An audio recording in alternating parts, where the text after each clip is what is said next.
solenidade de São Pedro e São Paulo, apóstolos. Vamos ao evangelho dessa solenidade, Mateus, capítulo 16, versículos de 13 a 19, diz assim: Naquele tempo, Jesus foi à região de Cesareia de Filipe e ali perguntou aos seus discípulos: Quem dizem os homens ser o Filho do Homem? Eles responderam: Alguns dizem que é João Batista, outros que é Elias, outros ainda que é Jeremias ou algum dos profetas.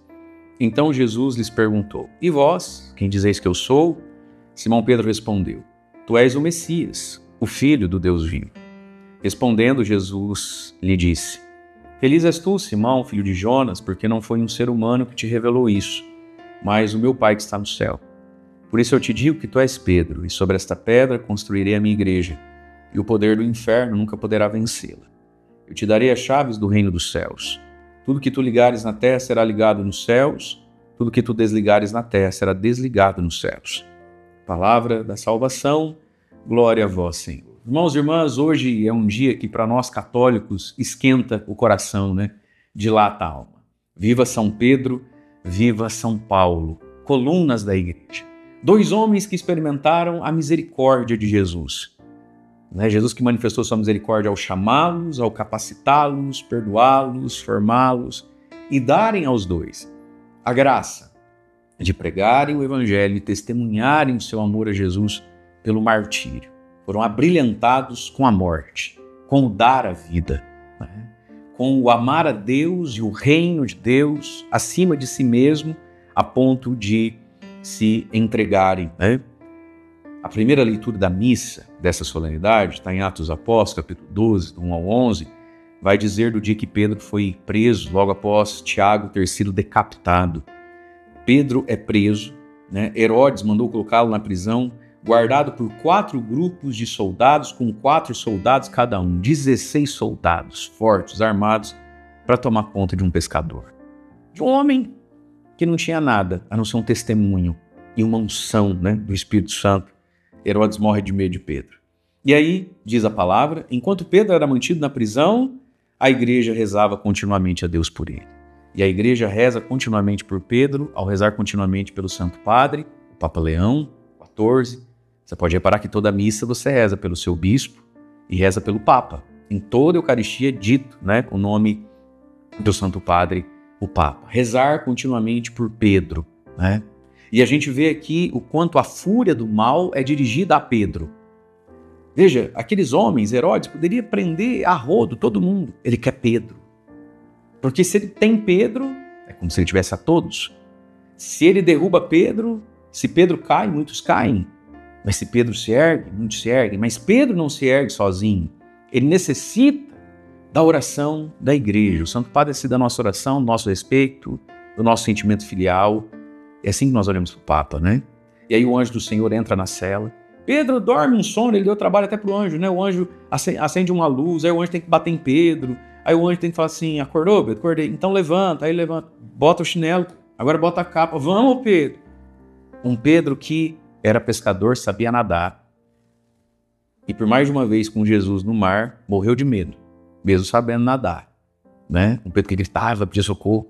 Agora ele sabe que no outro dia vai ser decapitado, meu Deus do céu, como foi Tiago. E dorme. Dorme porque agora, depois do Pentecostes, da vinda do Espírito Santo, Pedro é todo de Deus. Pedro é todo de Jesus, para Jesus. Então, Pedro consegue ter uma paz que supera todo entendimento, Mas aí Pedro sai da prisão e ele mesmo vai caindo a ficha, entendendo, e diz: Agora sei, de fato, que o Senhor enviou o seu anjo para me libertar do poder de Herodes, de tudo que o povo judeu esperava contra mim. Então, a igreja que é assistida pelo anjo do Senhor ao longo dos séculos. Aí vem um salmo: De todos os temores me livrou o Senhor Deus. Mas nós sabemos que São Pedro, um dia, o anjo do Senhor não foi lá livrá-lo. Um dia o anjo do Senhor deixou os poderosos e os inimigos fazerem o que queriam fazer com Pedro. Pedro foi crucificado de ponta cabeça. Mas nós sabemos que um dia o anjo do Senhor não livrou São Paulo e permitiu que a espada alcançasse a cabeça de Paulo, o pescoço de Paulo. Mas no meio disso está aqui, de todos os temores me livrou o Senhor Deus.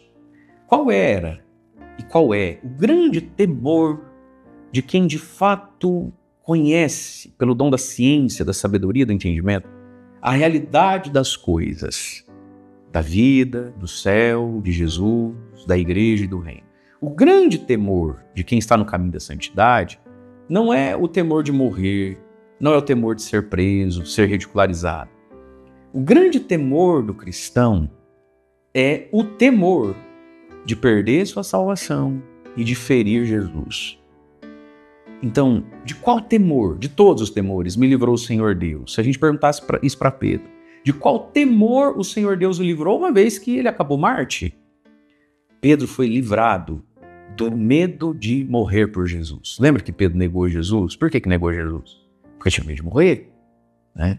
Então veja, o grande medo, porque o grande pecado, meus queridos, é perder a salvação e ferir a Deus. Então, os mártires podem dizer, de todos os temores me livrou o Senhor Deus. Você fala assim, como assim de todos? Se morreu, eles conseguiram te prender? Mas quem disse que esse era o meu maior medo? Meu maior medo não é ser preso ou solto. Meu maior medo é negar a Cristo, não cumprir com a minha missão. Só que isso é maturidade espiritual, né? E você reparou? Como muita gente vive dentro da igreja, ela tem 1000 medos. Medo de não casar, medo de não ter filho, medo de não ser rico, medo de ficar doente, medo de... Tá aí de ofender a Deus, você não tem medo? Quais são os seus medos em relação aos seus filhos? Você morre de medo do quê? Da sua filha não arrumar um casamento, do seu filho não arrumar um emprego, e deles não ir pro céu, você tem medo? Entende? Quantas vezes, né? A gente escuta pais e mães, e claro, a gente entende o coração do pai e de uma mãe. Às vezes a filha tá sofrendo, terminou um relacionamento, sei lá, algo triste da vida mesmo, né? E a pessoa fala, ai, padre, porque ele é uma menina boa, porque ele é um menino bom. Aí eu olho e falo assim, mas eu não sei por que precisa passar por isso, tão boazinha que ela é, tão bonzinho que ele é. Tarana. E às vezes para alguns eu pergunto, entendi, mas quem é Jesus para sua filha? Quem é Jesus para o seu filho? É aquele pai, aquela mãe que vive na igreja, chega a trança os olhos assim, ó. Quem é Jesus para o seu filho, para sua filha? Ela é uma menina boa. Ela é uma menina boa, mas ela está indo para o céu. Ela é uma menina boa, mas ela ama Deus. Ele é um menino bom. Ele está em estado de graça. Se ele morrer hoje, ele e Jesus são amigos? E às vezes, pai e mãe, é por isso que Deus permite tanta coisa que você, com o seu coração de pai e de mãe, gostaria que não acontecesse. Mas Deus dispõe de tudo para que cheguemos em Jesus. Qual é o nosso medo? Nós temos medo de perder Jesus? Em relação às pessoas que amamos, qual é o nosso medo?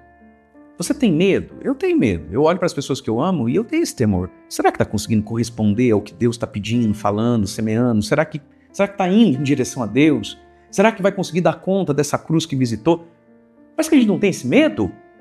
Nós não podemos, querido, celebrar São Pedro e São Paulo, o martírio e o sangue desses homens, com uma cabeça, com um coração e com medos muito mundanos.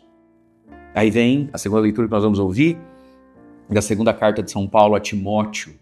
Dizem os estudiosos que São Paulo escreveu essa carta a Timóteo preso e que não foi ali 6 meses, 1 ano, se eu não me engano, acontece o martírio de Paulo, né? Paulo que já é um ancião de 60 e poucos anos, e Paulo vai dizer, caríssimo, quanto a mim já estou para ser derramado em sacrifício. Olha como Paulo se entende, eu sou um sacrifício para Deus, sacrifício de louvor. Aproxima-se o momento da minha partida, eu vou grifar aqui com o meu verde palmeiras. Como é que Paulo resume a sua vida? Combati o bom combate, completei a corrida, guardei a fé. Combati o bom combate, completei a corrida, guardei a fé, e está reservada para mim, não aqui, no céu, a coroa de justiça, que ele vai dar não só a mim, mas todos aqueles que completarem a sua corrida, que combaterem o bom combate e que guardarem a fé. E aí Paulo vai dizer, o Senhor esteve ao meu lado, me deu forças.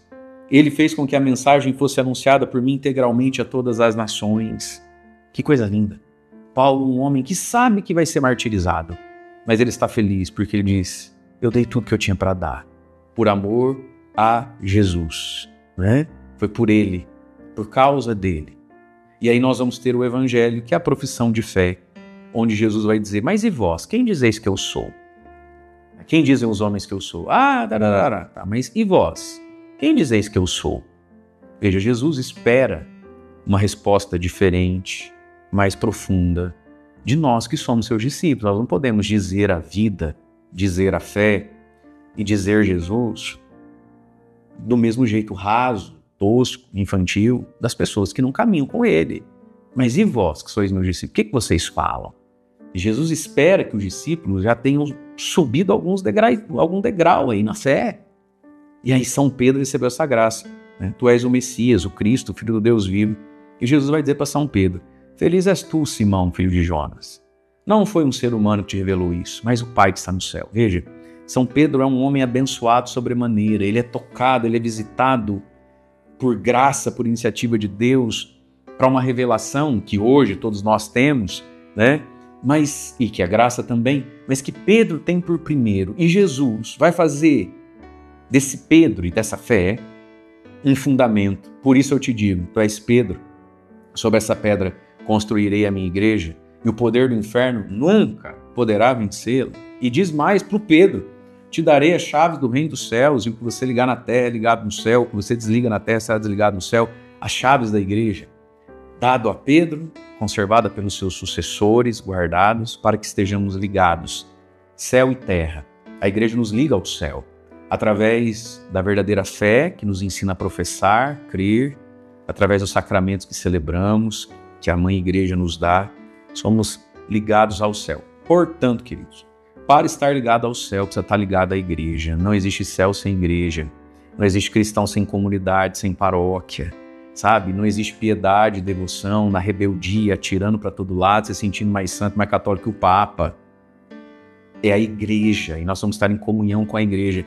E a igreja, ela é visível na comunhão, na pessoa do Santo Padre, o Papa, nos seus sucessores, os bispos, né, dos apóstolos, os bispos, nos sacerdotes, na comunidade cristã que se reúne. Como é que eu vou estar ligado ao céu se eu não quero estar ligado a nada disso? Aí você não tem um problema comigo, filho. Você tem um problema com Jesus, porque manda quem pode, obedece quem tem juízo, né? Foi Jesus quem dispôs dessa forma. Mas hoje, queridos, peçamos ao Senhor, né, que tenhamos o santo temor de Deus, o único medo que vale a pena, e que aqueles que sucedem Pedro e os apóstolos sejam revestidos da graça de Deus, que a igreja conte com a nossa oração, com o nosso afeto, né? Com o nosso carinho, e que também nós, unidos à igreja, um dia, possamos dizer de nós mesmos: combati o bom combate, completei a corrida, guardei a fé, estou indo lá buscar a coroa da justiça que me é reservada. Deus abençoe você e viva São Pedro e São Paulo. Em nome do Pai, do Filho e do Espírito Santo. Amém.